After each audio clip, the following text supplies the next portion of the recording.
that book. Okay, so it's up to me now to take you through the last session and the last batsman, you can call me that. Whenever you are bored, tell me, we'll stop in that particular part. So there's nothing like 1 hour, 1.5 hours. Okay, whenever you get bored, tell me, we'll stop. Okay, tell me genuinely, since the morning what you are attending this session, do you think this is helpful or no? Yes. Is worth? Okay.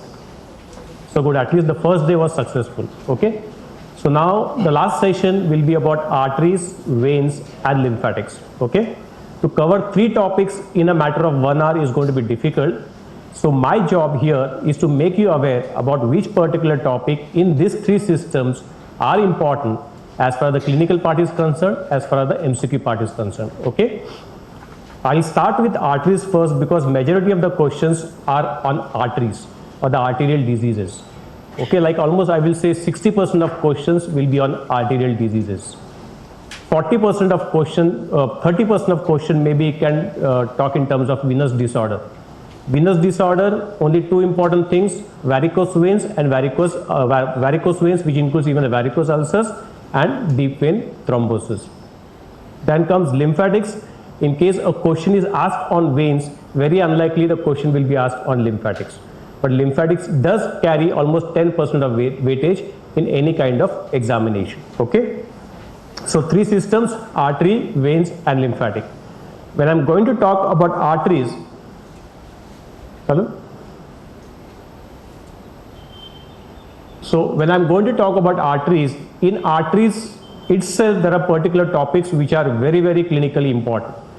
मैं जो भी बोलने वाला हूँ love and बेली से ही बोलने वाला हूँ 27th edition and Sebastian 21st edition. These are very, very strong books. I strongly recommend it as far as the artery, veins and lymphatic topics are concerned. Okay. So we'll begin with arteries. There are certain topics which are very, very important as far as the arterial systems are concerned. We'll begin with acute system, or we'll begin with an acute disease, that is acute block. Next will be a chronic arterial block. Third topic will be aneurysm, aortic dissection, AV fistula, and there are certain there are certain small topics which are there important as far as the upper limb peripheral vascular disease are concerned. Okay, carotid artery stenosis, subclavian steal syndrome, thoracic outlet and Raynaud's disease. So to begin with our MCQ session, this is the first question for you. All of the following statements of acute PVD in a lower limb are true except pulselessness is the diagnostic sign, duplex is the investigation of choice, embolectomy is done in an early stage, embolectomy is usually done with fasciotomy. Who are for A? How many are for A? How many for B? How many for B? How many for C? Mind you the question, read about it except. Except. How many for D? Okay, so I can say lot of people are confused about option 1 and 3. Now what is an acute embolus? Acute embolus basically is a kind of block which happens in an arterial vessel, which happens in an artery. The commonest source, 2 common source, cardiac. So any patient having a cardiac disease, be it atrial fibrillation, myocardial infarction, are prone to develop acute block. Okay. Second common cause, aneurysm. Okay, so remember these 2 basic causes of acute embolus. You will not forget anything. Why aneurysm? Because aneurysm basically is like a collection of thrombosis which happens in an aneurysm, and this aneurysm shows or throws some sort of small embolus into distal system or distal small vessels. It's typically called as a blue toe syndrome. Have you heard of that? So blue toe syndrome is nothing but a small embolus thrown from an aneurysm into the distal vessels. And distal vessel here we are talking about the foot. This is typical of blue toe syndrome. What are the features of acute PVD? Typical 6 P's. Pallor, pulselessness, paresthesia, paralysis, poikilothermia and pain. Okay, remember here pulselessness is the last sign to come, so it's absolutely unreliable. So don't focus more on pulse in acute PVD. It may or may not be there. So option here will be 1, that is pulsionosis is a diagnostic sign. That is a wrong answer. Is duplex the investigation of choice? Yes, in any arterial or vascular disease, duplex is always the investigation of choice. And what is duplex? Duplex is nothing but a combination of Doppler plus B mode of scan. Doppler is basically sound and B mode gives the image to that particular sound. So duplex is the investigation of choice. Anything which is below the inguinal ligament, investigation of choice is Doppler or duplex. Anything which is into a major vessel or above the inguinal ligament, remember investigation of choice is CT angio. तो हम लोग ये दो investigation के साथ में ही खेलने वाले हैं peripheral vascular disease. Remember that. Either it has to be duplex, simple thing, below inguinal region, duplex or Doppler. Above the inguinal region, it has to be CT angio. Okay. Embolectomy is done in early stage, or embolectomy is usually done with fasciotomy. Now here again, there's a catch. That means in case the patient comes with acute PVD, how are you going to manage this acute PVD? Now there are two circumstances. One, the patient comes within 6 hours, and there's another group of patient which comes after 6 hours. Very rarely in our clinical scenario, patient will come immediately. Most of the time the patient comes after 8 hours, where the limb becomes absolutely non-salvageable. So here the treatment of choice, if the limb is not salvageable, obviously has to be amputation. The dilemma happens when the patient comes in less than 8 hours. So the treatment of choice if the patient comes within 8 hours is embolectomy or thrombolysis.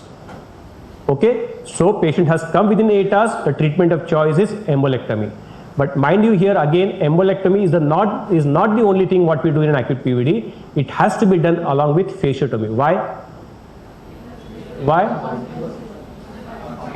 Yes, exactly, because the commonest complication what happens after revascularization or after embolectomy is a reperfusion injury. Reperfusion injury is nothing but the oxygen free radicals which are there in the blood, which has collected because of the block, are suddenly released into the peripheral tissues. Okay, so tissue, there's a collection of metabolites, and that's why the muscle swells up. When the muscle swells up, there's a compartment syndrome. To decrease or to treat that compartment syndrome, what we need to do along with that is a fasciotomy. Clear? So this is about an acute peripheral vascular disease. The four points which are clinically very important. Okay, so this is about acute block what we have discussed. Now come to the second topic, that's the chronic arterial block. When I'm talking about chronic arterial block, two important diseases has to be considered, Burgess disease and an atherosclerosis. Okay, now the question put forward here is all of the following statements of chronic arterial block in a lower limb are correct, except atherosclerosis is the common cause in females, ABPI is an excellent marker of severity, lumbar sympathectomy is the treatment of choice for intermittent claudication, site of pain gives an idea of the level of block. How many are for 4? Do you think the site of pain gives an idea about the level of block? Yes, exactly. That's the correct point. In fact, that is the one of the way to know where the block is. So most of the times, if you really think about intermittent claudication, the patient comes off calf pain. A patient comes with calf pain. Indirectly, it gives a hint that the block is somewhere in the superficial femoral vessels. Moment the pain happens in the gluteal region, think about iliac block or aortic block. So indirectly it gives a hint where exactly the block is. Okay, so definitely our fourth statement is right, that means the site of pain gives an idea about the level of block. Consider the first statement, atherosclerosis is the common cause in female. Is it? Yes, atherosclerosis is the common cause in females. We'll discuss that. ABPI is an excellent marker of severity. What do you mean by ABPI? So whenever you're talking about arterial disease, you can't be pardoned of not to know an ABPI. You have to know in and out about ABPI. So what are the things you should know about in ABPI? ABPI is nothing but a maximum systolic pressure at the ankle divided by a maximum systolic pressure at the brachial artery. Okay, this is how you get the value of ABPI. Normal value given in the latest Love and Bailey is 0.9 to 1.3. Remember that. So this is the latest edition of Love and Bailey which gives this value. Okay. What is the problem with ABPI? Is it a reliable marker? Yes, it's a reliable marker, but then there are certain fallacies for that. But what is the important fallacies which we can have? Sometimes even if there's an arterial block, you might get a raised ABPI. Which are those conditions? Yes, usually in a diabetic patient, there's a calcification of the vessels. Your ABPI will give a false high result. That means here definitely there's a peripheral vascular disease, but still your ABPI is high. So that is the most important fallacies of ABPI. Depending upon the score of ABPI, we can grade the severity of peripheral vascular disease. Okay, so as I said, normal is 0.9 to 1.3. Anything which is less than 0.9 to 0.5, we can say that a patient might have an intermittent claudication. Anything less than 0.5, patient might develop a rest pain. And anything which is less than 0.3, definitely this patient is going into what is called as a critical limb ischemia. That means it's like a time bomb. Anytime the patient might develop a gangrene. So it indirectly gives a hint that some kind of intervention is definitely going to be required in this patient. Okay, so that is the second important point of ABPI. Again, why is ABPI still important? Is it a prognostic marker also? Yes, because every 0.1 fall in ABPI, the cardiac mortality increases by 10%. Remember that. So that's why it again becomes an important prognostic marker. Every 0.1 fall in ABPI, the cardiac mortality increases by 10%. Whatever sentences I'm talking about is dicto from Love and Bailey. Okay, nowhere else. Other important thing, other important fallacies if you really want to talk about ABPI, sometimes you might get ABPI, a patient who is symptomatic, but his ABPI is still normal. What will it do in this particular circumstances? Have you heard of powered or exercise induced ABPI? Okay, so what happens is sometimes the patient is symptomatic, मतलब वो बोल रहा है कि मुझे पैर में दर्द हो रहा है, but when you actually do an ABPI, you find that ABPI is normal. Now what to do? In that circumstances, what you can do is tell the patient to do some kind of exercise. And what exercise here is treadmill. Ask the patient to run on a treadmill for at least 3 minutes and then measure his ABPI. So, and then how do you interpret that? Any systolic pressure which is falling less than 20 millimeter of mercury, that is one, okay, is an indication that this particular patient might be having an occult peripheral vascular disease. Second reading is, in case the values doesn't come down to normal in 3 minutes, again it suggests a occult peripheral vascular disease. Understood about ABPI? Should we move ahead? So this is the thing what you should be aware about ABPI. ABPI is clinically very important, and there are certain MCQs what we have discussed right now which might be asked. Okay. Burgess disease. So as I said, in chronic, when you are talking about chronic peripheral vascular disease, two important diseases which are very important is Burgess disease, also called as thromboangiitis obliterans, and second is atherosclerosis. Okay. Now the question here is, Burgess disease, what are the things which are true and what are the things which are false? Affects the small and medium sized vessels. True or false? True, definitely true. We have been learning this through age. Smoking is an important risk factor. Yes, true. Affects arteries, veins and nerves. True. Spreads from proximal to distal vessel. False. Okay, we'll come to that. Omentoplasty has no role in treatment of chronic peripheral vascular disease. In fact, omentoplasty was initially tried, or an attempt was made to improve the vascularity, but eventually they realized omentoplasty doesn't work. Okay, so here omentoplasty has no role to play in treatment. The statement is true. L1, 2, 3, 4 ganglions are removed in bilateral sympathectomy. Is it true or false? Then what is the correct answer? So in case we plan to do a bilateral sympathectomy, see that at least we are sparing one-sided L1. Okay, so that this particular statement here is wrong or false. Which side L1 will you preserve? The first which you encountered or the second one? Did you understood my question? आप जब भी कर रहे हो, so always it has to be the first thing what you encounter, that particular lumbar sympathectomy or the L1 segment or the L1 ganglion has to be preserved. दूसरे का अपने को मालूम नहीं, हम लोग बचाएंगे क्या उसको उड़ाएंगे, ठीक है? Which is the commonest nerve which might get confused with the sympathetic ganglion? Genitofemoral nerve. So again an important MCQ question for you. Okay. Drugs have an equivocal role in management. That means whether the drugs really help. Initially we there are a lot of tried methods of giving multiple drugs to increase the plasma viscosity, vasodilators, but eventually they realized that most of the drugs acts on a collateral circulation. But here the problem is in the major axial vessels. So drugs usually doesn't act to that significant level. It only basically maybe hamper it decreases the rate of conversion of an acute gangrene. Okay, so to some extent it is helpful, but definitely not the treatment of choice.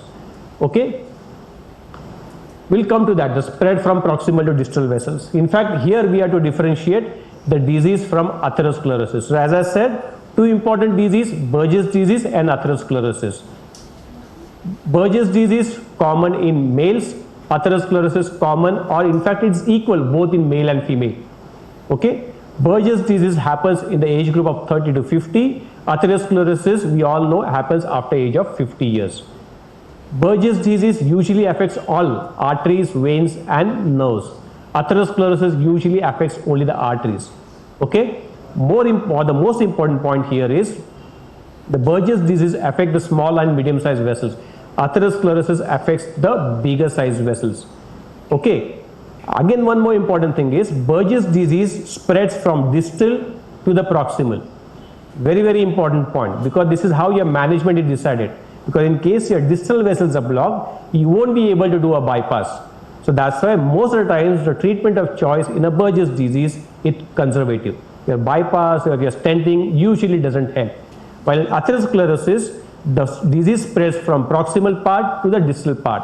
So to certain extent, at the initial level, definitely bypass or stent has a definite role. Okay, so remember this basic difference. Now next MCQ question for you. A 40-year-old lawyer, chronic smoker with history of diabetes mellitus, hypertension and hyperlipidemia, comes with intermittent claudication on the right lower limb after walking for suppose maybe around 500 meters. His ABPI here on the right leg is 0.6 and on the left side is 1.1. That means it is normal. So what is the appropriate initial management in this patient? So remember, we are going through that flow of topic. We have discussed about the acute arterial block. We are now discussing about the chronic arterial block. We have talked about the symptoms. We have talked about the investigation. Now here is the treatment. So what are the options, or what is the initial line of management in this patient? We do a CT angio and plan for a bypass graft at the earliest. We plan for an angio, do a stent. We do a risk factor modification and a structured exercise, or begin anticoagulation with Levonox. Levonox is low molecular weight heparin. So how many are for 4? What is the first line of management of a chronic peripheral vasculitis? That means this question is asking you, what is the first step in management of chronic peripheral vascular disease, or chronic peripheral vascular disease? Risk factor modification. Definitely this is the important method to decrease the spread of peripheral vasculitis. That means risk factor modification. And what is the most important risk here is the smoking. Okay, why smoking is a risk factor? Because definitely lot things, because nicotine causes vasoconstriction, nicotine causes coagulation at the distal vessels. Okay, so stoppage of smoking is one of the important factors which has to be looked in case you are treating a chronic peripheral vascular disease. Okay, again, when talking about chronic peripheral vascular disease, just be aware about different classification, especially in clinical features what we have. Boyd's classification, Fontaine's classification and Rutherford. I am not going to discuss that because they are very standard. Okay, just be aware of that. The non-surgical management of chronic arterial disease includes use of beta blockers to control hypertension. Vasodilators are known to provide long-term relief. Varenicline is of use in select patients, and statins has to be given only in case there is a deranged lipid profile. What is the answer? Bore हो गए बंद करने का? नहीं, मुझे bore हो गया. So what is the answer? Is it 4? Statins has to be prescribed only in patient with deranged lipid profile? No. They have found that there are many studies which have shown that in case the patient is suffering from a chronic peripheral vascular disease and are having a known risk factors, whatever be the lipid profile, whether the lipids are normal or abnormal, always start with statins. What is the mechanism of action of statins? Basically, they stabilizes the block. That means it will not allow the thrombus to get lodged into the distal vessels. So that is the purpose of giving statins. That means whether the lipid profile is normal or abnormal, don't bother about that. Give statins. Vasodilators are known to provide long-term relief. As I said, drugs as such doesn't have a significant contribution in treatment of peripheral vascular disease. So even this option goes. Use of beta blockers to control hypertension. Can it be given? No. In fact, that might worsen the intermittent claudication. That means here the muscles are ischemic. Moreover, by giving an antihypertensive, you are decreasing the blood supply to the muscle. So in fact, beta blockers here are contraindicated. Maybe we can call it a relative contraindication. So the treatment of choice or the drug which can be used in the selected patient is varenicline or varenicline, what we call. What is that? It is basically given for a patient to stop smoking. It is nothing but an alpha-4 beta-2 nicotine acetyl receptor agonist, okay, which prevents the release of dopamine, which happens because of smoking. So the only drug which can help in chronic peripheral vascular disease is this varenicline. Okay. Other drug which can be used, bupropion. Just remember these two names. Okay. This will be given there. True about Lerich's syndrome. Block at the aortic bifurcation. Aorto bifemoral bypass is the treatment of choice. PTFE is the best bypass graft available, and impotence is the earliest manifestation. Can impotence be an earliest manifestation? As I said, any patient who is having a peripheral block, chronic peripheral block, usually pain comes first. Okay, so that's why patient of Lerich's syndrome usually will have a gluteal pain first. Impotence is not the first thing to develop. Okay, so that option has gone. Is there a block at the aortic bifurcation?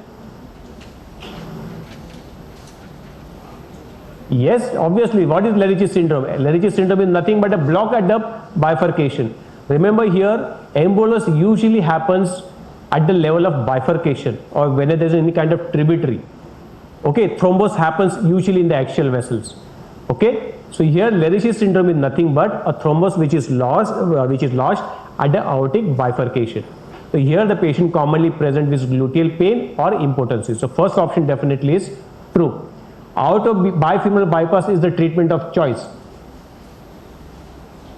What?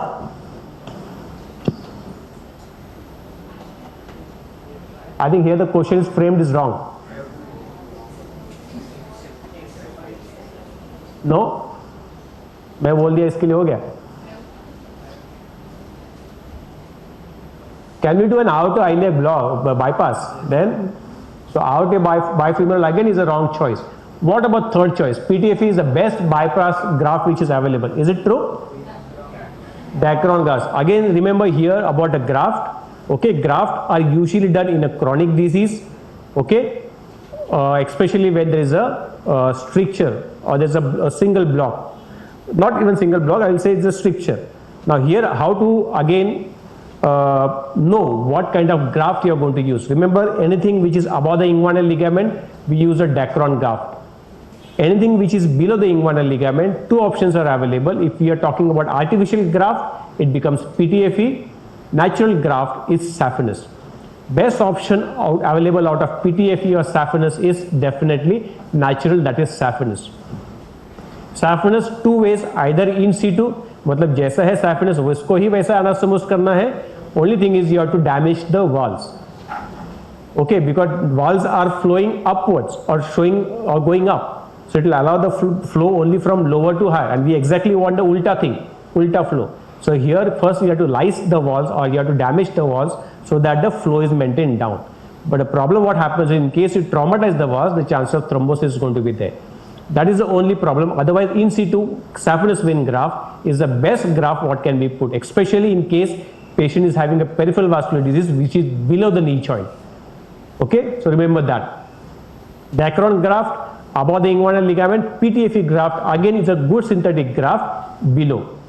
Okay, so synthetic graft I will say good in the thigh, natural graft good in the leg. Okay, clear? This is the bypass graft. So So we are finished with two topics. We are finished with acute block. We are finished with chronic block. Now come to the next important topic, that is aneurysm. Okay. What do you mean by aneurysm? Whenever there is a more than 50% dilatation of a segment of a vessel, that is called as aneurysm. If it is less than that, what is called? Ectasia. So in case it is less than 50%, that is called as an ectasia. Okay. So aneurysm more than 50% dilatation. Remember, there are certain one-liners here which has to be known.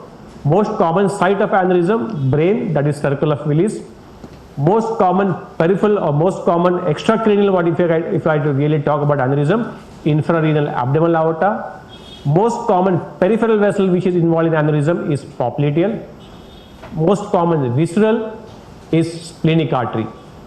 Most common site where the mycotic aneurysms are formed, again aorta. Okay, and most common pseudoaneurysm, site of pseudoaneurysm, that means aneurysm which happens because of trauma, is femoral. So remember this simple one-liners. Okay, this can be an important MCQ question for you. Clinical features, most of the times, majority of times, the aneurysms are asymptomatic. Again, a very important question for you. What are the common symptoms? Most of the times it is asymptomatic. Patient at times can present as lump in abdomen, pulsatile lump in abdomen. They can present as pain in abdomen. At times that can even present in shock in case the aneurysm has ruptured. Okay, so this is the important clinical presentation of an aneurysm. Again, as I said, at times they can even throw a small embolus like blue toe syndrome. So these are the common clinical presentation of aneurysm. Which of the following patients with abdominal aortic aneurysm can be medically managed at this part of time? 75-year-old male patient with 6.5 centimeter abdominal aortic aneurysm, 70-year-old male with abdominal aortic aneurysm that has grown from 4.8 to 5.1 centimeter, 72-year-old male patient, known 4.8 centimeter abdominal aortic aneurysm which is basically having an intractable pain, or a female patient with a ruptured abdominal aortic aneurysm. So what do you think is the option here? Any symptomatic aneurysm patient has to be treated. Don't bother about the size. What is important in aneurysm topic per se are the critical diameters. Remember, like what we talk about chronic peripheral vascular disease, there are bypass graft, there are stenting. Here in aneurysm, basically the important points to be discussed is about a critical diameter. Okay. Remember certain things. Critical diameter means a diameter beyond which, whether the patient is symptomatic, not symptomatic, it has to be treated. Because beyond that, there is the risk of always a significant risk of rupture. Okay. So in UK, that's why any patient who is more than 60 years, they do a surveillance study by doing an ultrasonography and assess the size of aorta. Okay. And then they come up with that particular thing, that there are certain critical diameters of certain vessels. This critical diameter might be different for individual vessels. Okay. So this critical diameter, remember, it is very, very important. Size beyond which you will not wait, you will operate on this patient or do some kind of management. How do you remember the critical diameter? Abdominal aorta 5.5 centimeter.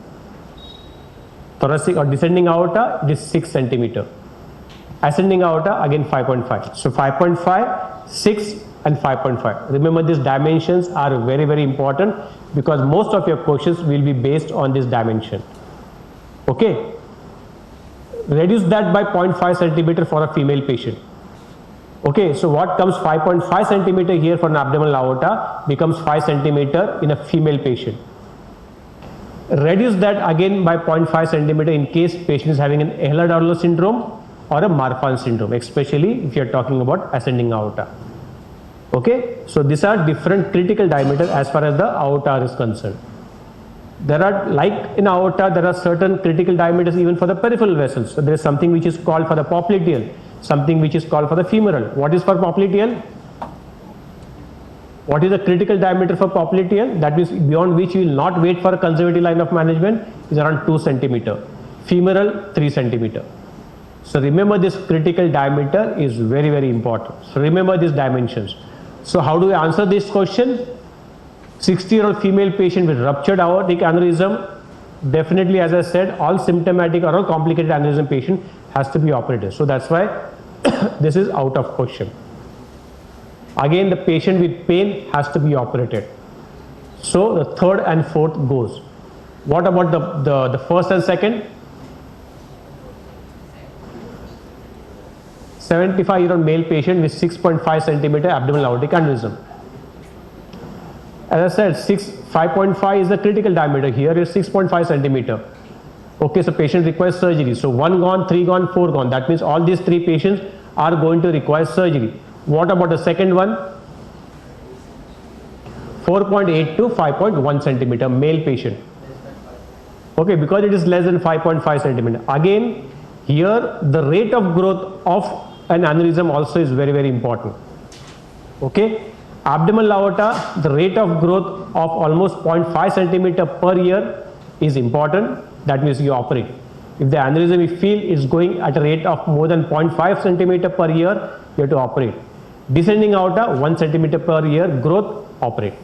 Okay, so remember these values as far as the aneurysms are concerned. Identify the type of graft. PTFE graft, Dacron graft, bypass aortofemoral graft, and EVAR. What is EVAR?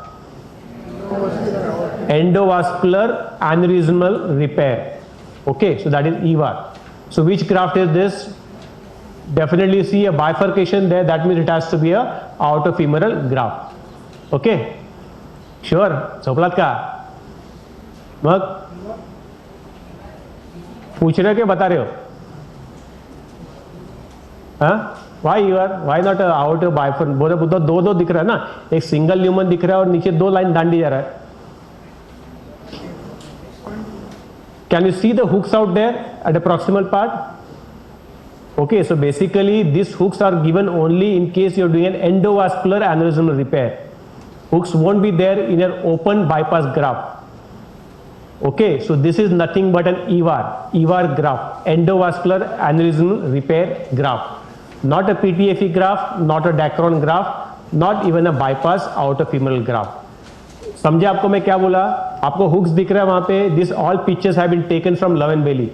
Okay, as far as your MCQs are concerned, don't miss out on pictures which are given in love and belly and the pearls, that means जो important tables दिया रहता है love and belly, don't miss out on that. Majority of questions are going to come from that. Okay, so you have got a patient who has come with a symptomatic aneurysm. You had operated on this patient because patient was symptomatic. Now the patient suddenly has no urine output and there is a significant bloody bowel movement. What is the next line of management in this patient? Will you do a sigmoidoscopy, we do a re-exploration, we do a CT, or we do an antibiotics, or we give antibiotics? Definitely antibiotic will not have any role here because there is something more than the infection here, because there is no urine output. What about bloody bowel movement? That means what do you think is the cause of that bleeding PR? Auto-enteric, it could be involving even the duodenum. So that means indirectly I am asking you, what are the common complications of aneurysmal repair, abdominal aortic aneurysm repair? Thrombus, more than that, thrombus can happen with any aneurysm. It can be happen even in femoral artery, it can happen even in popliteal artery. What is so specific about a major artery aneurysm repair? The cardiac mortality, first of all, is very, very high. Okay, majority of patients who develop complication is because of cardiac disease. So remember that mortality is very high because of cardiac problem. Next complication which happens in an aneurysm is a renal failure, especially if it's an infrarenal aortic aneurysm. Then the next complication which might happen is a renal failure, because here your renal vessels might get compromised. Sometimes the aneurysm might blow out, or sometimes the graft may blow out into the duodenum. That is the time when it presents as hematemesis. Okay. Next complication, the way it has blown out into the duodenum, it can even blow out to the sigmoid colon. That is the time when the patient will come with bloody diarrhea. Okay, so possibly this patient has an aneurysm ruptured which has gone into the sigmoid colon, and that's why he has developed a bleeding PR. So first of all, in case the patient is stable, we require a sigmoidoscopy here, just to assess whether there is a mucosal ischemia or no. In case there is a mucosal ischemia, then the next step is exploration, not directly re-exploration. You need to investigate this patient because the patient is quite stable here. Apart from no urine output, otherwise we are not mentioning about the hemodynamic parameters. Okay, so first is sigmoidoscopy. In case there is a mucosal ischemia, then you re-explore the patient because possibility of sigmoid colonic perforations are very, very high. Sometimes after aneurysm repair, the patient might even come with paraplegia. Why it is because of which vessels do you think must have gone problematic here? Which anterior spinal artery, what is also called as homework for you. Adam-Kiewicz. Okay, so artery of Adam-Kiewicz, remember that.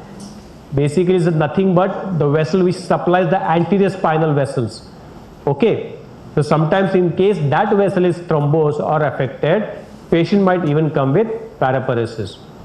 Okay, so that answers our question here. The next level of management will be to do a sigmoidoscopy. Okay, so these are true and false about complication of aneurysm repair.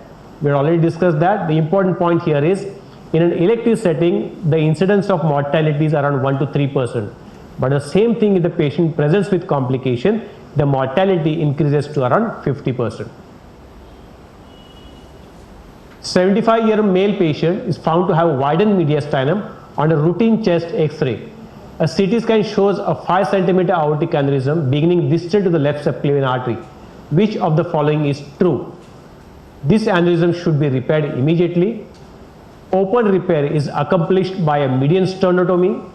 Repair requires a hypothermic circulatory arrest. In the absence of symptoms, this patient can be safely washed, and there is no role of TEVAR, that is transthoracic endovascular aneurysm repair, in this aneurysm. What? इतना difficult है?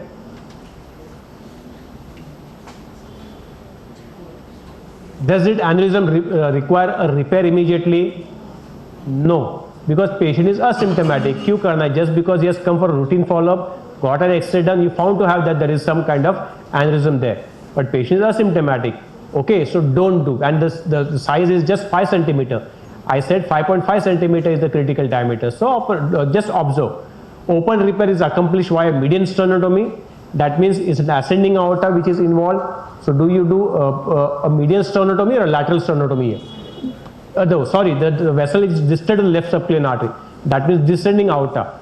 So in descending aortic rupture, you do a median sternotomy or a lateral sternotomy? Lateral. So even this option is wrong. Understood or no? In case there is an ascending aorta, we do a median sternotomy. In case it is a descending aorta, we do a lateral sternotomy. So even the second option is gone. Repair requires hypothermic circulatory arrest, that means as if you are doing a bypass. Is it? No, it just requires a artery femoral bypass. Okay, the distal vessel to the femoral bypass, the heart doesn't have to be stopped.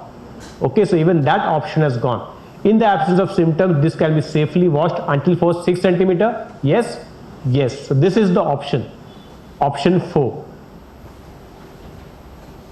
So we have finished with acute block, we have finished with chronic block, we have finished with aneurysm. The next topic which is important here is a Raynaud's disease. Okay, usually happens in upper limb, usually common in a female patient who are exposed to cold. And there's a typical triphasic color changes. What do you think these triphasic color changes are because of? Stage 1 is when there's a spasm of artery and spasm of vein. So everything is pale. Okay, so that is stage 1. Stage 2 is when the artery relaxes but the veins still continue to be in spasm. So here the oxygenated blood gets mixed with deoxygenated blood. That's why it appears to be congested. Okay, that's why it appears to be blue. And in stage 3, even the vein relaxed, so flow is maintained, so it becomes red. So these are typical triphasic color changes which are seen in Raynaud's disease. Radial ulnar pedal pulsations not felt. How true is that? False, because usually Raynaud's are vessels which are involved distal, not a major vessel. So here most of the times the vessels are well palpable. Majority of treatment here is palliative, and calcium channel blockers are the drug of choice. Vasodilators still can be given. So this option is right. Fourth option is right. Acrocyanosis is one of the differential diagnosis. True or false? What do you mean by acrocyanosis? Is something which is similar to the Raynaud's phenomena but commonly seen in a female patient, and here there is a mottled appearance. That means कुछ इस जगह पे blue segment है, एक जगह पे white है, एक जगह पे blue है. So it is typical kind of mottled appearance. Okay, and it's usually painless. So that is the basic difference between a Raynaud's phenomena and an acrocyanosis. Okay. So this is about Raynaud's. There is nothing much to discuss because most of the things are quite standard, straightforward. 70-year-old male patient presents with or presents in emergency room with an acute onset ripping chest pain which is radiating to back. His systolic blood pressure is 210 with no ECG changes, but CT angiogram shows an intimal flap beginning in the ascending aorta. Which is the next step in the management? Will you do a transesophageal echo to confirm the location of the flap? No, because already investigation why you have done a CT angio and you have found that the flap is there in the ascending aorta. So how your transesophageal echo is going to help in this patient? Is it going to help? No. Come to the second option, emergency open repair with conduit replacement. Is this the option? No. Patients having an acute onset ripping chest pain. What do you think is the problem here? Dissection of aorta, aortic dissection. What do you mean by aortic dissection? That means here instead of blood flowing into the lumen or inside the intima, the blood is flowing between intima and media.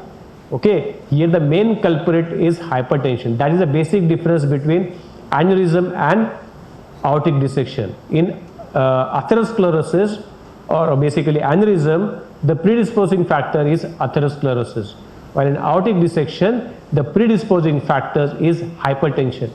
That means excessive blood pressure, tear in the intima, blood flows between intima and media. Okay, so that's why this patient is having a ripping chest pain. That means he has developed a dissection of aorta. Okay, so any patient who comes with a dissection, especially if it's symptomatic, okay, surgery is the only treatment of choice. Okay, remember that one.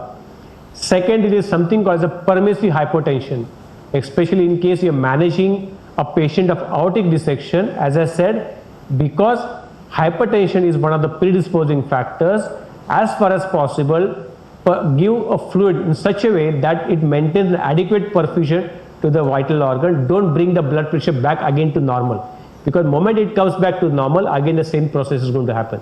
So this is called the permissive hypertension. So permissive hypertension is an important part in the management of aneurysmal repair. Remember that. Okay.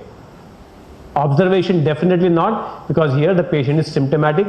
Started on rapid acting beta blocker, no, is not required, because here the problem is not hypertension, here the problem is dissection. Next topic is AV fistula. Again, nothing major as such or not significant questions are asked in AV fistula. Remember certain important causes: congenital Beckwith syndrome, crippled tenoid syndrome, Weber syndrome, and especially in case is an acquired fistula, common cause is a trauma. Surgically created, so that means the causes of fistula, it could be congenital, it could be traumatic, or it could be surgically created. The common AV fistula what we see, especially which is done for a dialysis patient, is nothing but a cme fistula which happens between the radial artery and a cephalic vein. There's something which is done even with the posterior branch of renal artery, which is called as a snuff-box fistula, and there's something called as a Finbuck fistula which happens between radial artery and a basilic vein. Just remember the names. Effects of AV fistula, again I will not go into detail because we have to still cover the venous system and this thing. This is very standard. Identify the test performed. Is it a Roos test, Adson's test, Halstead's test, or a Wright's test? It's very standard. 30-degree abduction, feel for the pulse, do a 30-degree abduction, it becomes an Adson's test. More important here, look at the patient's face. Where is it looking? Is looking towards the examiner. Suppose in case he happens to look opposite side of the examiner, what test does it becomes? Reverse Adson's test. Okay. What is Roos test? Roos test is nothing but 90-degree abduction, external rotation of your forearm, okay, and ask the patient, this is Roos test. Modified Roos is basically ask the patient to do some kind of maneuver, it becomes a modified Roos test. So 30-degree abduction Adson's test, 90-degree abduction becomes Roos test, and 180-degree becomes hyperabduction test or a Wright's test. Is something called as a costoclavicular maneuver or test. What is that? Military position. That means just feel for the pulsations, ask the patient to do kind of exaggerated military position, and again feel for the pulse. Again, all these features or all these tests are done in case you are suspecting a thoracic outlet syndrome. Okay? I'll not go into detail, you know about everything. 55-year-old domestic helper who is a heavy bedi smoker has episodes of fainting while scrubbing the floor. She complains of giddiness and discomfort before losing consciousness. What is the likely condition? Is it a vertebrobasilar insufficiency? Is it a thoracic outlet syndrome? Thromboangiitis obliterans? Or is it a functional disorder? How many for A?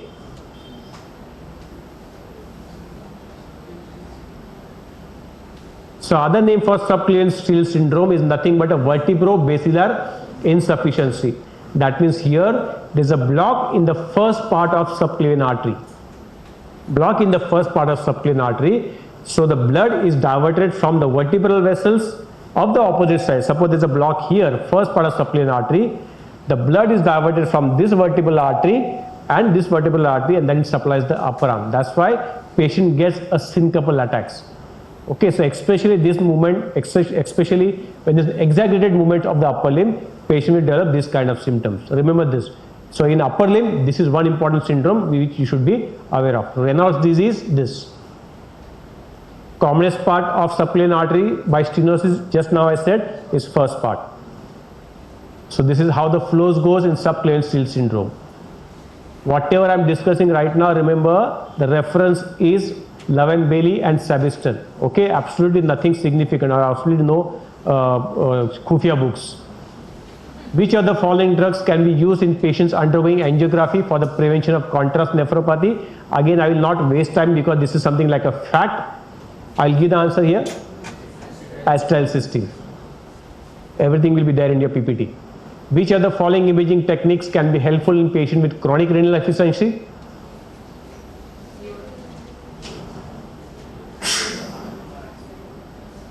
CO2 angiography. Again, I will not waste time because it's all theoretical. It will be there provided in your PPT. Answer is CO2. Remember that. In patients with chronic peripheral vascular disease, what is the cutoff value of transcutaneous oxygen saturation below which the wound healing in the affected limb is impaired? Fact. No, it's 40. Okay, so in case the pressure is less than 40, the chances of the part what you are amputated going into ischemia again is very, very high. So only in case the transcutaneous oxygen pressure is 40 millimeter mercury, it gives a good success rate when you are doing an amputation. So remember that. Okay, so everything is there. Okay, so this finishes off the arterial system. Any problem till now? Should we stop? You want to continue? MR?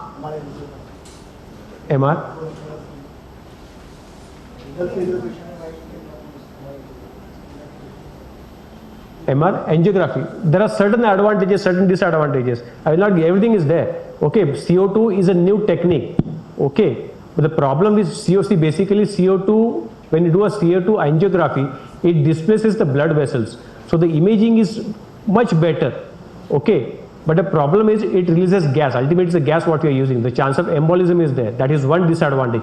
Second disadvantage is sometimes the small vessels are not picked up properly on CO2 angiography. That is where your MR angiography has an advantage. Okay. Come to the varicose vein. Certain things about anatomy in varicose vein you should be aware. First of all, what is varicose vein? Varicose veins are nothing but a dilated tortuous veins, okay, which are more than 3 millimeter. Remember that diameter, 3 millimeter. One more important point, which I have forgotten here. To define a varicose vein, what is the important point which I have forgotten here? No? With the problems in the valve or the inefficiency of valve. So the varicosity are basically nothing but a dilated tortuous veins which are more than 3 millimeter, which happens because of inefficiency of the valves. You must have seen a lot of laborers who have got a dilated veins, but that we don't call as a varicose vein because here the valves are quite patent. Okay, so remember 3 millimeter and that inefficiency of valve, a problem with the valves. The veins which are 1 to 3 millimeter are called as reticular veins, and the veins which are less than 1 millimeter are called as thread veins or spider veins. Remember these few important basic things. Okay. Again, important anatomical question which might come in varicose vein is what is posterior arch vein and what is vein of Giacomeini. What is vein of Giacomeini? It is nothing but an extension, which you can call an extension of a short saphenous vein which indirectly connects to the great saphenous vein. Okay, so remember, anatomically important question. I am not going to go in detail because you know everything about that. Okay, investigation of choice in varicose vein, again a Doppler.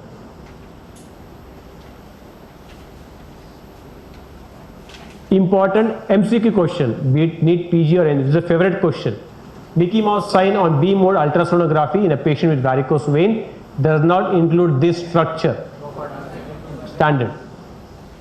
So this is common femoral vein, great saphenous vein and common femoral artery. There is no profunda femoris here.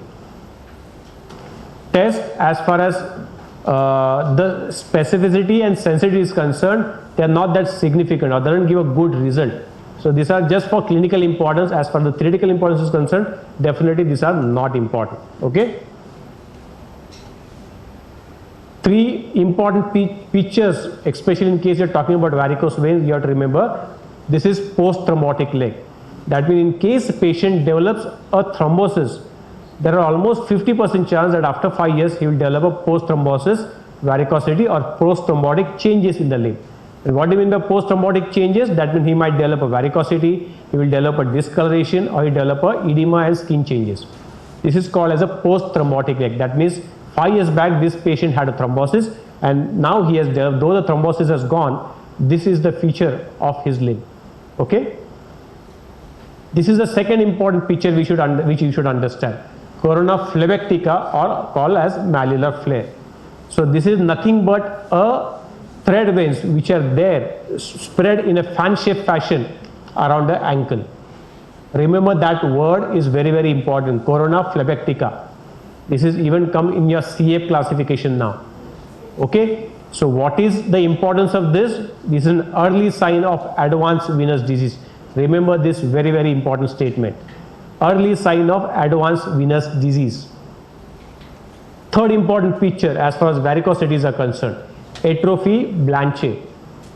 This is nothing but a hypoplastic patch which is surrounded by telangiectasia or thread veins. Again an important sign, an early sign of advanced venous disease. So remember these 3 important pictures. Okay, be it your clinical scenario or clinical case presentation or theory, these 3 things are very, very important. One more important which is very, very common or you are all aware of that, lipodermatosclerosis, where your skin is shiny, skin is thin and hard, okay, what we call as a woody hard, and there is a contracture of Achilles tendon. Okay, it gives a typical inverted champagne bottle appearance. Important in varicose vein, the questions if you can really know, I mean you can expect one question from CEP classification as far as the venous system is concerned. So 30-year-old male patient, varicose vein, 6 years, comes with findings which are shown below. किधर है? Findings नहीं दिख रहा है. No, findings shown below. Patient has healed ulcer over the malleolus 8 months back. What is his CF classification? C5. Okay. Important question. What is the new modification for CAP classification? No, one. The recurrence of ulcer and... So the modifications have happened at the clinical level, etiological level. Anything else? One more thing has been added. Anatomical level, but not at pathological level. What are the important things which have happened in clinical level? Where? And something else is also added. Pigmentation nahi? मैं आपको पहले photo बताया उसका. What is 4C? Corona phlebitica. Okay, so two things have been added. One is corona phlebitica, which has come as 4C, and other thing is recurrence, which have been added in C2 group and C6 group. Okay, which suggests a recurrent active ulcer. Okay, and not waste time on that because very standard. Etiological, what they have done modified is they are mentioned as ESI, that means intravenous causes. ESE, that means they are extravenous causes. A, instead of using a superficial system, deep system and perforate as a nomenclature, they have started using it as great saphenous vein, which is above knee or below knee, and a small saphenous system. Pathological, I have said there are no changes what they have made. So remember this important recent advance of a CAP classification. And this is from Journal of Vascular Surgery. Important thing about varicose ulcer, fibrin cuff hypothesis and white cell trapping theory are accepted theory for causation. Is it? Is it? First point, fibrin cuff hypothesis and a white cell trapping theory are accepted theory for causation. During our time it was yes. Now, no. Now it is ambulatory venous hypertension. Okay, so during our time, if this question would have come, we would have marked that as true, but here it is false. Now the common cause is an ambulatory venous hypertension. Can extend on any part of the cuff. True or false? Varicose ulcer?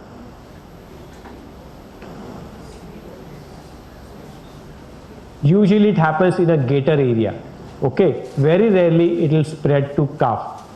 Okay, but still there is always a possibility. So here the option can be true. It can extend to any part of the cuff. Okay, but especially suppose it goes into upper part of the cuff, the first important thing is to rule out other causes of that ulcer. Okay, so here can extend on any part of the cuff. Answer is true. Punched out edges with granulation tissue covered by slough and exudate. True or false? Why false? Sloping edges.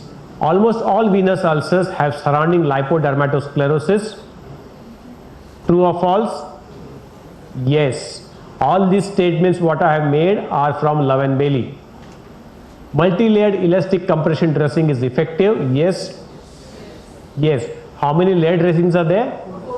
4 layered dressings. Ulcer treated with local antibiotic if infected.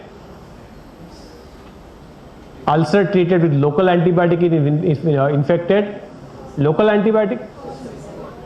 Not local, it's a systemic antibiotic. In cases if infected, we usually give systemic antibiotic. 20 to 30% incidence of re-ulceration in 5 years. 20 to 30% incidence of re-ulceration in 5 years. Find out, homework for you. Long-standing ulcer can lead to Marjolin's ulcer. True or false? Obviously true. Trendelenburg operation involves ligation of following tributaries of great saphenous vein, except superficial external pudendal vein, accessory anterior saphenous vein, vein of Giacomeini, deep external pudendal vein. Vein of Giacomeini. Again, here is a very standard answer, vein of Giacomeini, because as I said, it's just a superficial or it's just an extension of short saphenous system into a great saphenous system.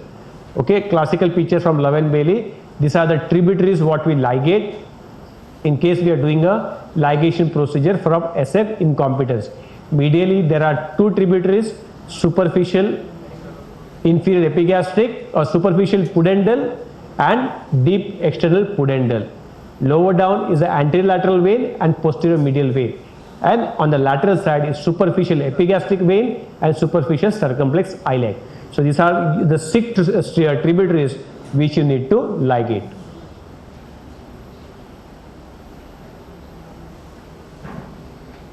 Next comes to the newer modality of treatment of varicose vein. What do you mean by Trendelenburg operation?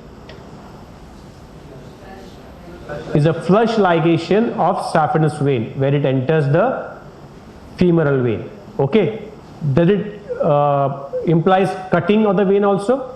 What is that called? So in case you are ligated and in case you are cut it, what is that called? Thomas's procedure. Okay, so Trendelenburg followed by Thomas procedure, that means where we ligate and where we cut. What is Mayo-Babcock? The problem what is to happen with just ligation or even ligation and cutting is there are a lot of tributaries which were present there which were missed.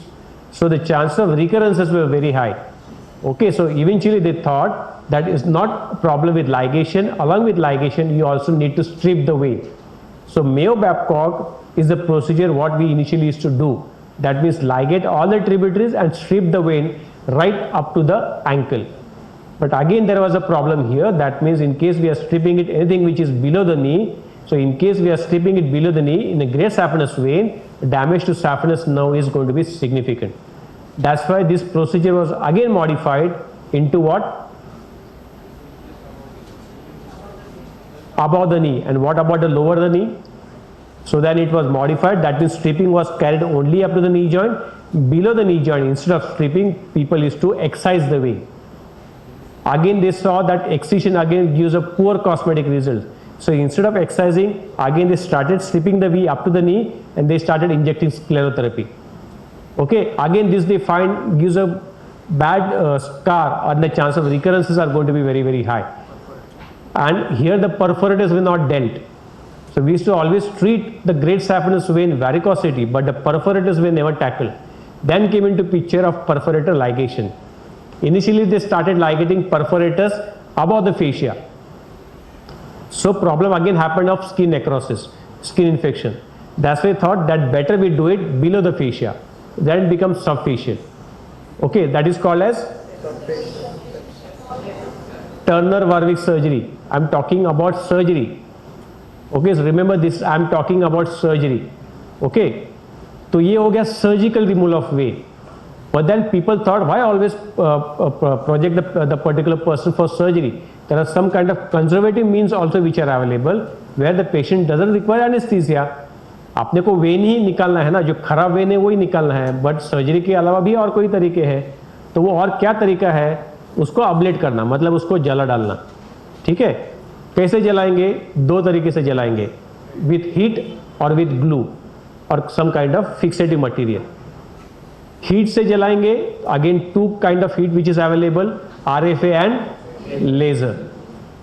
Okay, वो हो गया. Laser RFA में दो तीन questions which are important is the fibre, okay, and the amount of energy what is given. Remember fiber, I think 1470 some nanometer fiber they use in laser. Okay, energy is 60 joules per centimeter square. Important MCQ question for you. But right now I'm not only focusing on MCQ, I'm basically making your clinical perspective also very, very clear. Okay, then comes RFA. RFA is good for a surgeon because the learning curve is very, very small here. Most of the settings are already done in a machine. So there is no pullback mechanism. That means we don't have to pull and then adjust and again do it. Everything is set in the machine. So again they might ask you in an MCQ, which is better, RFA or where the learning curve is smaller, RFA or laser? RFA. So in case you want to buy a machine doing all this kind of technique, RFA is much better because the learning curve is very, very small. Okay, temperature in RFA is around 120 degrees centigrade. Okay, remember that, and cycle goes for around 20 seconds. Two important points which has to be remembered.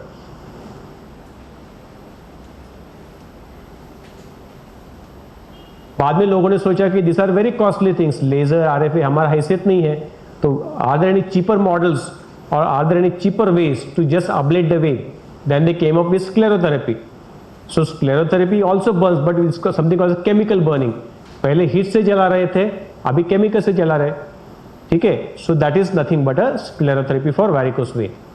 Okay, multiple sclerotherapy agents are available. Commonly one which are used are STD, sodium tetradecyl sulfate, ethanolamyl oleate, phenol in almond oil, something like that. Okay, but remember STD is very important.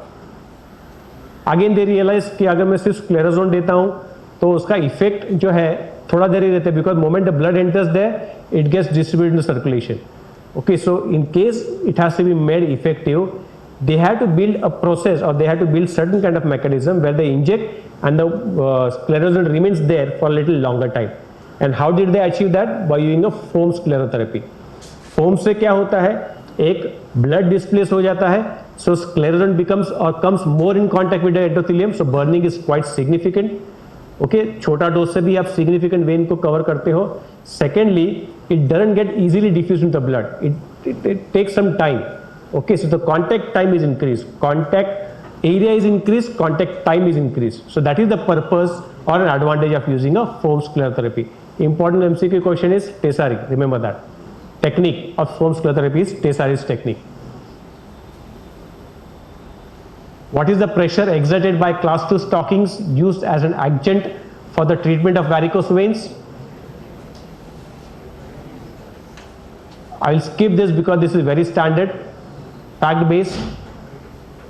Remember British classification of stockings 18 to 25, 25 to 35 and above that. So class 1, class 2, class 3. I will not waste time in that. 4-layer compression. You have to understand what are the different layers of compression what we give. Definitely we know there are 4 layers, but how should be these layers? Inside will be orthopedic wound. Okay, it evenly distributes the pressure across the ulcer in case is there or eczematous skin. So there is no unnecessary friction between the dressing material and the skin. Cotton crepe smooths the wound and holds it in place. Elastic bandage is the first layer where actually the pressure starts.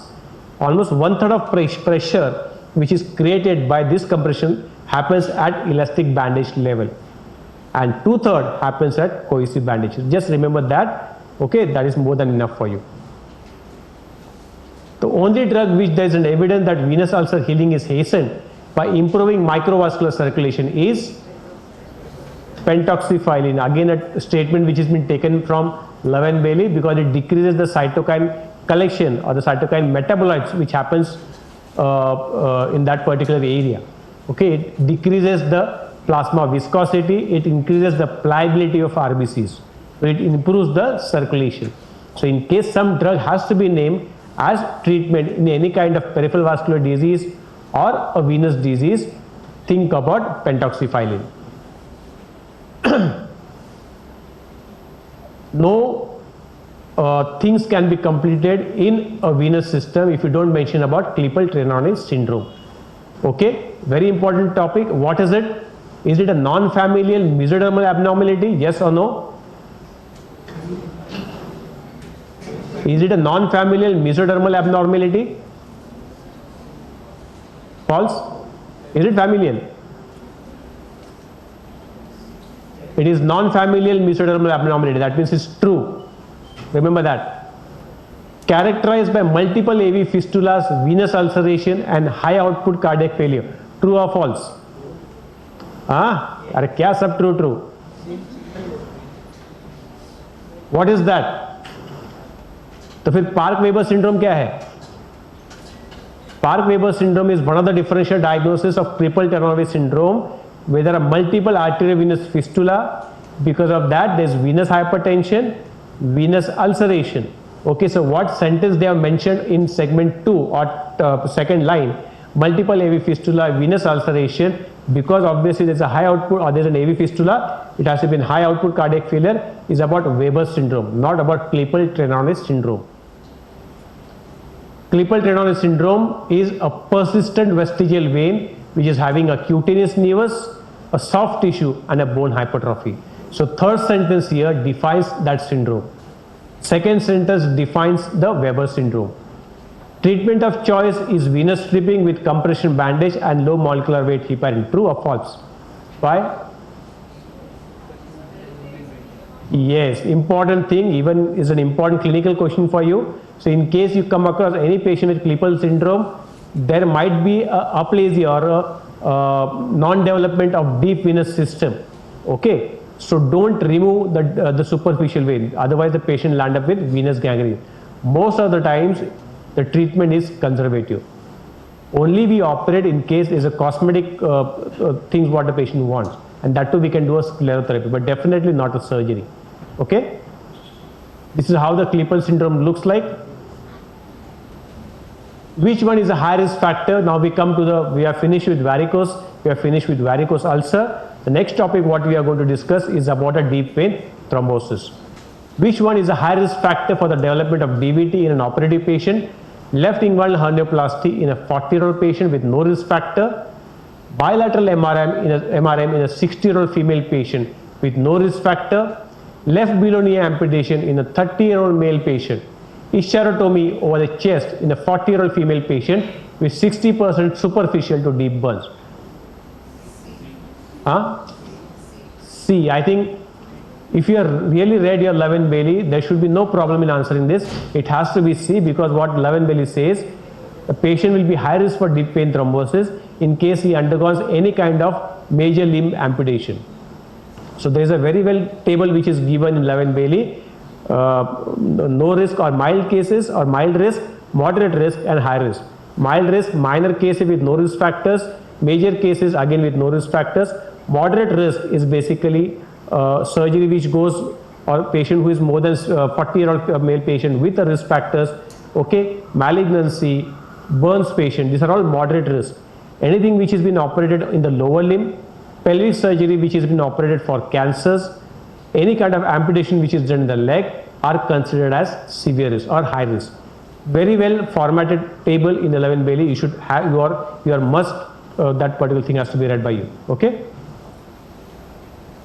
So this is the table which is given in Levin-Bailey. 40-year-old roadside drug addict. So basically this was the risk in an operative patient.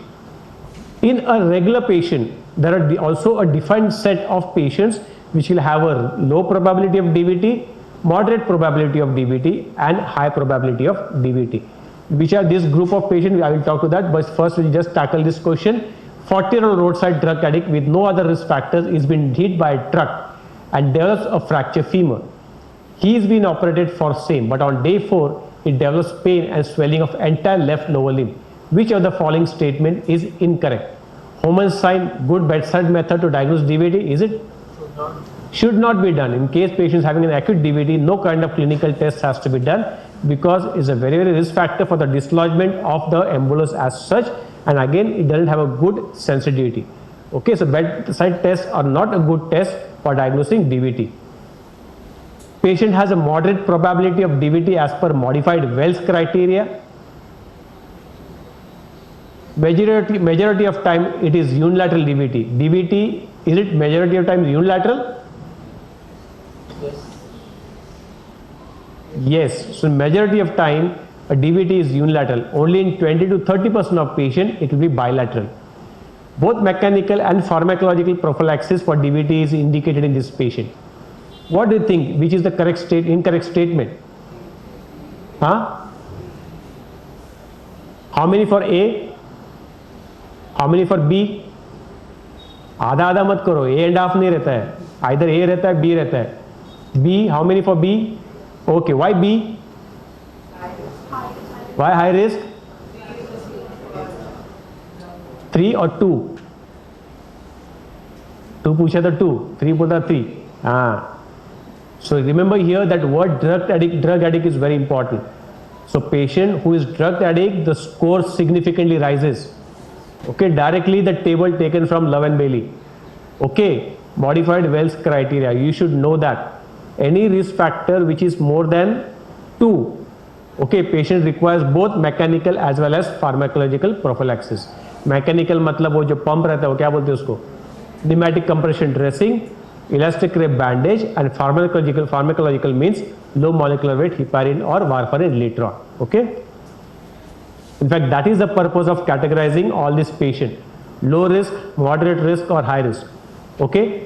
Low risk, no kind of DVT prophylaxis required. Moderate risk, patient requires a mechanical form of DVT prevention, and high risk, patient requires both pharmacological and mechanical form of treatment. Out of this, which is more important, mechanical or pharmacological? Which is more effective, mechanical or pharmacological? Pharmacological. Remember that. Again, a very important clinical and MCQ question. All of the following are indication to put this device, except patient of head injury with DVT, recent DVT or pulmonary embolism despite anticoagulant, septic thromboembolism or a severe pulmonary hypertension. First of all, identify this device. It's an IVC filter, also called as a greenfield filter. Okay, is it retrievable filter or a not retrievable filter? That means ये filter को निकाल सकते हैं क्या नहीं निकाल सकते हैं? Is a non-retrievable filter. It's also called as a greenfield filter, which is non-retrievable. There are other 3 filters which are also marketed. Okay, in US. वो पढ़ो 2-3 है. Optimize ऐसा कुछ तो एक नाम है. Okay. So what is the answer here? Septic thrombolysis. So basically the indications of putting IVC filters are nothing but patient having a recurrent DVT or a pulmonary embolism, patient especially having a head injury, okay, where your anticoagulants are contraindicated. That means you can't give an anticoagulant for this patient, but something has to be done for the DVT. So these are the group of patients where your IVC filters are going to help. In case there are multiple small thrombosis which are thrown into the pulmonary vessels, because of which patient lands up with pulmonary hypertension, again that is an indication of putting an IVC filter. Okay, septic thrombolism is out of question. So septic thrombolism is the answer here. Three important features which has to be understood as far as the DVT is concerned. One is the May-Thurner syndrome, you should know. Okay, so May-Thurner syndrome is nothing but what? The picture itself depicts everything. Is a compression of the left common iliac vein by the right common iliac artery. Either it is because of direct compression, or in case is a chronic compression, a membrane forms inside the vein which causes a left-sided DVT. So May-Thurner syndrome, remember a question might be asked, especially in case related to the DVT. Second important is phlegmasia cerulea dolans. Okay, what do you mean by that? And what is the difference between cerulea dolans and alba dolans?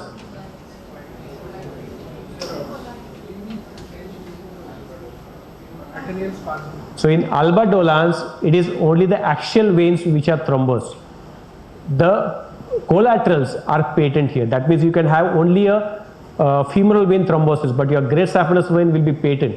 So here the vein, here the limb will be white. Okay, that's why it is also called as the white leg. Okay, or also called as milky leg because it commonly happens in a pregnant patient. So that is phlegmasia alba dolans. Cerulea dolans is again in a similar path, but here both the superficial system and the deep systems are thrombosed. Clear?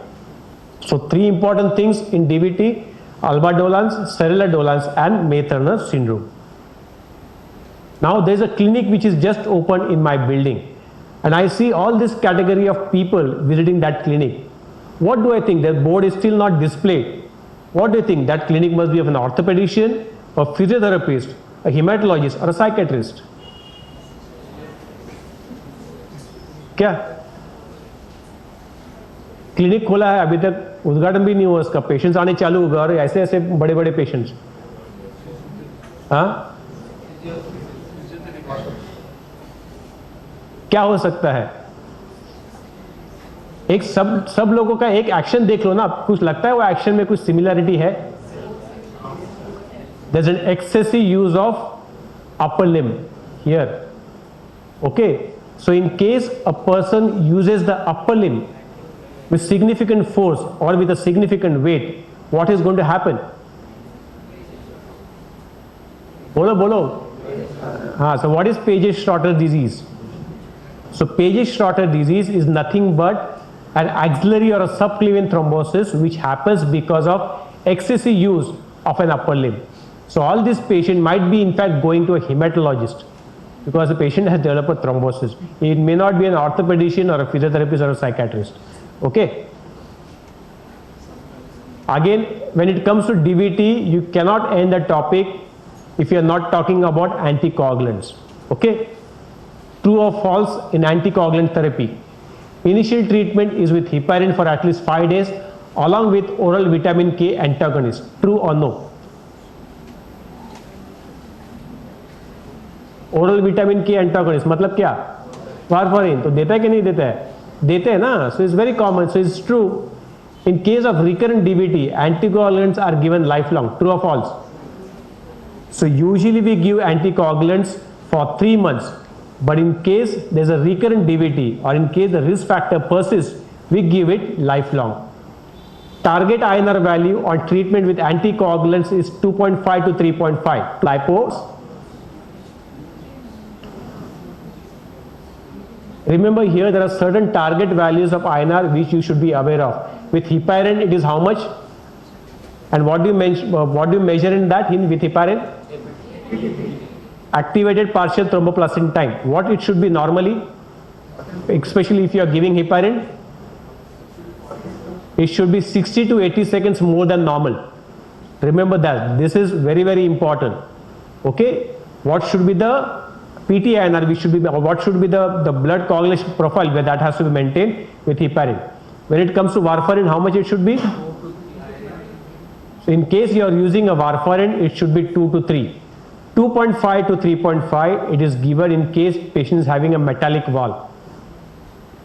So that time when you are giving a warfarin, see that you are having that INR of 2.5 to 3.5. But in case you are giving for DVD, it has to be 2 to 3. Okay. Patient on warfarin with INR of 1.4 should stop this drug 2 days prior to any surgery. True or false?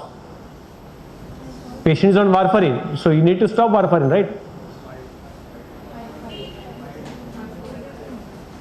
No, here the INR is 1.4. So even if the patient is on warfarin with an INR of 1.4, it is safe to perform surgery immediately. Okay, remember that is the cutoff point, 1.4. Whether patient is on warfarin or no warfarin doesn't make any difference. If the INR is 1.4, you can immediately take this patient for surgery. Don't wait for any kind of correction or don't wait for any kind of number of days for the things to come back to normal. This is the normal. Okay. FFP are the best modality to correct greater than 1.4 INR before surgery. So which are those? Prothrombin factors are the one which are given to correct the INR rapidly. FFP are, but then if you really compare FFP with prothrombin factors have got an upper hand. Novel anticoagulant doesn't require INR monitoring. True. What are the different novel anticoagulant you are aware of?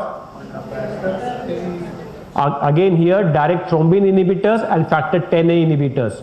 Factor 10 inhibitors are? Find out. Again is very straightforward fact, so I am not going to discuss. Fondaparinux is a drug of choice in patients who are sensitive to warfarin. True or false?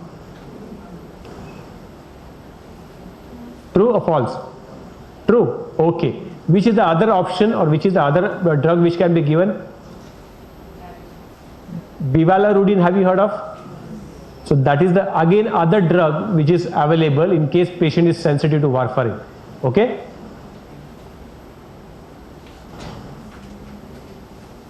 Okay, so we have finished with arterial system, we have finished with venous system. Now we come to the last topic about lymphatics. Okay. Your board should be stopped here. 5 o'clock. You tell me you have to stop. Maybe it will take 10 to 15 minutes. Continue. Okay. I will go through fast. Long-standing lymphedema in a post-mastectomy patient. Patient presents with this finding. What is the diagnosis? Very straightforward. Stewart-Trevor syndrome is nothing but an angiosarcoma, and it usually happens 10 years after the surgery. Okay. And it is presented as multiple nodules with ulceration, hemorrhage. Diagnosis is by excision biopsy. Treatment is amputation or even chemotherapy if the patient comes early. But again here the prognosis is not good. The mortality is very, very high. Okay. Patient hardly survives for 3 years. Newly born male child have developed a bilateral lower limb swelling since birth. Mother gives the history that his sibling also had a similar swelling in the right lower limb and scrotum. What is the most likely diagnosis? Milroy's disease. Very simple, again very straightforward. Okay. So 3 things here to understand. That means here basically we need to know the types of lymphedema. Lymphedema can be 2 types, primary and secondary. Okay, we are not going to discuss secondary here again, but the common cause, is just name it, is filariasis. It can happen because of trauma, because of surgery. Primary lymphedema, we can again divide it into 2. sporadic and familial. Familial again divide that into 3: congenita, lymphedema congenita, lymphedema precox and lymphedema tarda. Okay, lymphedema congenita, it usually happens in case patient is less than 2 years old. Okay, multiple limbs are involved or multiple organs are involved. That means apart from lower limb, you could have even a genital lymphedema, you could have swelling on the face. Okay, that is about the Milroy's disease. There are some genes which are also associated with Milroy's disease. What is that genes? Vascular endothelial growth factor 3 or tyrosine kinase 4. MCQ question, that's why I just like to mention here. Okay, so that is about known Milroy's disease. If we talk about lymphedema precox, it happens between 2 to 35 years of age, common in females. Congenita was common in males, precox is common in females. Age of presentation 2 to 35, peak period of incidence is between when the patient is in menarche. Okay, usually the lymphedema affects below the knee. Okay, and here again also there is one gene which is involved, which is GJC genes, कुछ तो है, gap junction gene. Remember that.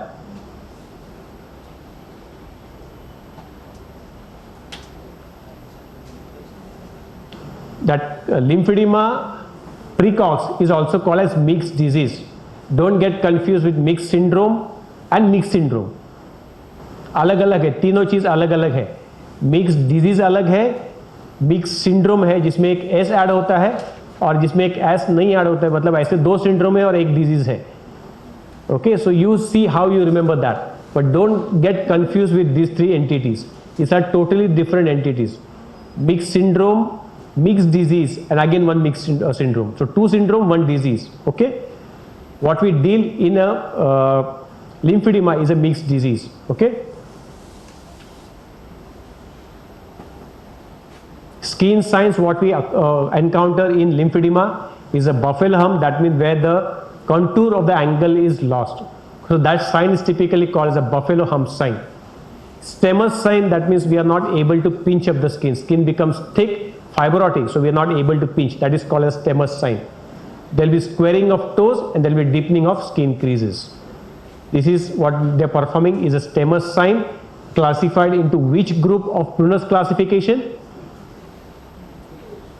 2. Brunner's classification has got 4 grades. Grade 0 is when there is an interstitial fluid collection but no clinically obvious sign. 1, when there is a pitting edema. 2, when there is a non-pitting edema. Here this is a non-pitting edema, we are not able to pinch the skin. So this falls into category 2. Stage 3, when there are irreversible skin changes. So Brunner's classification lymphedema you have to understand. Investigations in lymphatics. Initially lymphangiography was the gold standard, but it's a very tedious procedure. That means we have to individually localize the lymphatics under loops, cannulate that and inject dye. Okay, advantage was that it gives a very good anatomical picture of lymphatics, but because it was cumbersome, because it was not easily done in many centers, people came up with lymphoscintigraphy. So this is nothing but an isotope label scan what we do. But the only problem here, it gives a functional assessment of lymphatics. That means आपका lymphatics अच्छा है क्या बुरा है, अच्छा pickup हो रहा है क्या नहीं हो रहा है. So it gives a physiological or a qualitative assessment of the lymphatic. Doesn't give the quantitative assessment. Okay? Sorry, it gives a quantitative, मतलब कितना lymphatics जा रहा है, पिकअप हो रहा है. So it gives a quantitative but doesn't give the quality. Quality is given in lymphangiography. Understood? No. Lymphangiography initially was a gold standard. Lymphangiography मतलब क्या? Contrast देने का, iodinated contrast देने का in lymphatics in the web spaces.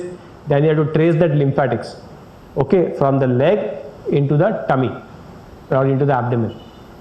You would get 3 kind of picture. There could be aplasia of lymphatics. That means the lymphatics are not developed. There could be an hyperplasia of lymphatics. Okay, or there could be an obstruction. Either it could be a distal obstruction or it could be a proximal obstruction. But again, as I said, the problem was that it was a very tedious procedure. lengthy procedure, and then we have to individually cannulate, so that becomes very difficult. So to tide over that particular situation or disadvantage, people started using lymphoscintigraphy. That means udhar dye dalte hain, automatically it is picked up by the lymphatics, and the amount of lymphatics what is taken, depending upon that, patient is categorized or patient is given the diagnosis of lymphedema. Important thing here, it doesn't diagnose or doesn't differentiate between primary lymphedema and a secondary lymphedema.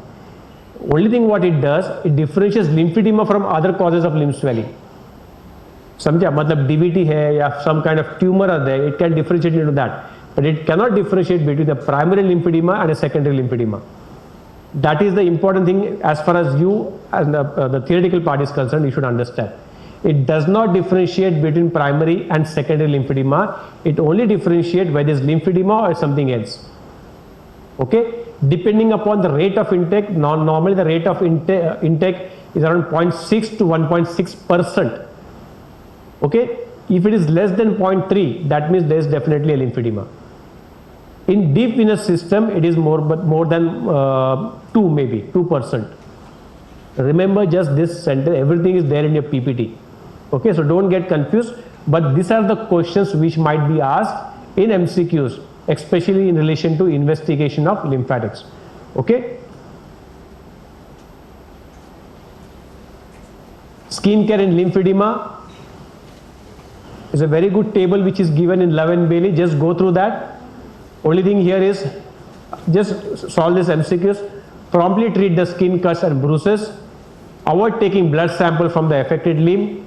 Avoid taking blood pressure from the affected limb, and avoid using insect repellent spray. So which is not, or which is incorrect? D, very straightforward. You don't want to have any kind of mosquito bite, though it appears to be a very silly, this thing is very important, especially in case you are landed up with a lymphedema.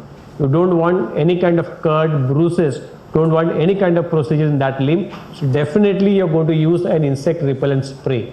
You are going to carry the antibiotics also, because in case there is a mild infection there, promptly treat that with antibiotics. So this part or this thing forms an important part of management of lymphedema, care of skin. Okay, these are the important points. There is a very important table which is given in Love and Bailey. Just go through this table.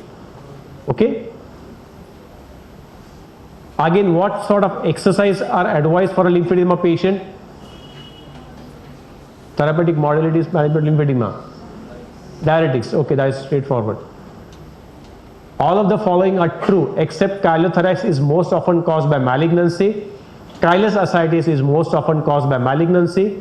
Chyluria is most often caused by filariasis, and lymphocyte is almost always secondary to surgery. All of the following are true except A. So remember chylothorax, chylous ascites and chyluria. Chylothorax, that means lymphatics or lymph in the chest. Most common cause is traumatic, and here the trauma means iatrogenic trauma. That means in case you are doing a surgery on the esophagus, that is the commonest way why the patient should develop a chylothorax. Okay. Treatment is most times conservative by giving TPN, by doing a tube thoracostomy, but in case the things doesn't settle down for 1 week, patient requires exploration. Chylous ascites, again lymph in the abdomen. Most common cause are congenital anomalies or malignancy. Chyluria, that means lymphatics in urine. Commonest cause is filariasis. So remember this: chylothorax, chylous ascites and chyluria. What the causes are definitely different in all these three systems. Which of the following surgeries of lymphedema is a bypass procedure? Sistrunk, Thompson, Homans and Kinmoth. Is a bypass procedure. Kinmoth. So when you actually want to divide the surgeries for lymphedema, it can be categorized into 3: bypass procedure, reductive procedures and liposuction. Okay, I'll just name few of this thing because we have to just go through the slides fast. Bypass is basically where we put an omental patch, where we put a skin so that we create an alternative method of lymphatic drainage. So it's called as Gillies bypass. Kinmoths, basically again a kind of bypass. Then there's something called Nebulites, where we do an anastomosis of lymphatics with weight. Sometimes it's a microvascular anastomosis. So remember these few names. Then there is something called the reductive procedure, that means we remove everything from skin to subcutaneous tissue to at times even deep fascia. Everything is given in the book. But remember the names: Sistrunk, Homans, Charles and Thompson's. Each one has their advantage and disadvantage. Okay? ये सब book में very standard. These are very standard questions, so I am not going to discuss on that. Homans procedure. Only thing remember here, in Homans procedure, the commonest complication is skin necrosis. That's why in case we want to this procedure, we usually divide that into compartment and we operate each compartment with a gap of 6 months. Because in case we operate everything together, chances of skin infections are very, very there. So remember, common complication of Homans procedure, skin infection. So definitely a gap of 6 months in operating different compartment. Important point, okay? Charles procedure, extensive resection with skin grafting. Common complication, graft rejection, and cosmetically very bad. Run through this because it's very straightforward. Again, how do you differentiate between the lipedema, that means fat in the subcutaneous tissue? How do you differentiate between a compartment syndrome and a lymphedema? Okay? How will you assess the prognosis of your, or how will you assess the results of your treatment? That means whether lymphedema is decreasing or increasing by this kind of method. Plethysmography and perimetry. Everything is there in your PPT. I'm not going to discuss this. Which of the following is advised as a supportive measure in the management of lymphedema? Isometric exercises, isotonic exercise, limb massage, limb elevation. 9. Are you able to allowed to carry the bag, heavy bags, and walk like this in case you are having a lymphedema? No. So isometric exercise here. Okay. Which of the following is not advised? That means isometric exercises are not allowed. Rest of the things are a part and parcel of your lymphedema treatment. Okay. So that with this we finish the topic on artery, veins and lymphatics. Any questions in this? Okay, that's all. Yeah, thank you. I hope all these sessions what have been conducted since morning are really helpful for you. Do you think it's going to be helpful for the next batch also? Because we plan to conduct this as a regular level. Unfortunately, what happened is we were trying to conduct this in February, but because of COVID, the exams of MBBS people got postponed, so we were really short of theatre. But then ultimately we decided now this is a high time, because then again it becomes very risky for you to attend next month. So next year we are planning to conduct this kind of sessions in month of February. Okay? Sure. Thanks. So we'll meet you tomorrow. In case you come early, by around 8:15, 8:30, now we plan to start it a little early so that you can get more topics to get this for discussion. Okay? Sure. Thank you. See you tomorrow. Thank you so much, sir, for that exhaustive session covering all 3 systems. I would like to ask Dr. Jaiti to present sir with a memento. Are you participate?